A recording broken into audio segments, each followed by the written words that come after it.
ಕರ್ನಾಟಕ ರಾಜ್ಯ ಮುಕ್ತ ವಿಶ್ವವಿದ್ಯಾನಿಲಯದಲ್ಲಿ ಶ್ಯಾಮಪ್ರಸಾದ್ ಮುಖರ್ಜಿ ಫೌಂಡೇಶನ್ ಏಕಾತ್ಮ ಮಾನವ ದರ್ಶನ ಶೈಕ್ಷಣಿಕ ಅಂತಾರಾಷ್ಟ್ರೀಯ ಅಧಿವೇಶನ ಆಯೋಜನೆ ಮಾಡಲಾಗಿತ್ತು. ಕೇಂದ್ರದ ಸಚಿವರಾಗಿರುವಂತಹ ಧರ್ಮೇಂದ್ರ ಪ್ರಧಾನ್ ರವರು ಕೂಡ ಆ ಕಾರ್ಯಕ್ರಮದಲ್ಲಿ ಭಾಗವಹಿಸಬೇಕಾಗಿತ್ತು.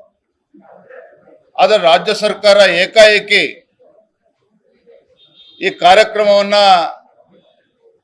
ರದ್ದು ಮಾಡಬೇಕು ಅಂತ ಆದೇಶ ಮಾಡಿರುವಂಥದ್ದು ಮತ್ತು ಉಪಕುಲಪತಿಗಳಿಗೆ ನೋಟಿಸ್ ಅನ್ನು ಕೂಡ ನೀಡಿರುವಂಥದ್ದು ಇದು ದ್ವೇಷದ ರಾಜಕಾರಣ.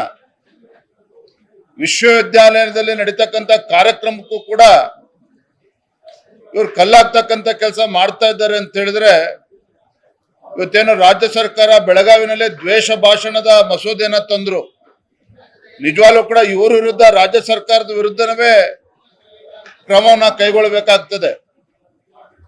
ಅಂದ್ರೆ ಶೈಕ್ಷಣಿಕ ಕ್ಷೇತ್ರದಲ್ಲೂ ಕೂಡ ಈ ರೀತಿ ಒಂದು ರಾಜಕೀಯ ಹಸ್ತಕ್ಷೇಪ ಮಾಡುವಂಥದ್ದು ರಾಜ್ಯ ಸರ್ಕಾರಕ್ಕೆ ಶೋಭೆ ತರುವಂಥದ್ದಲ್ಲ.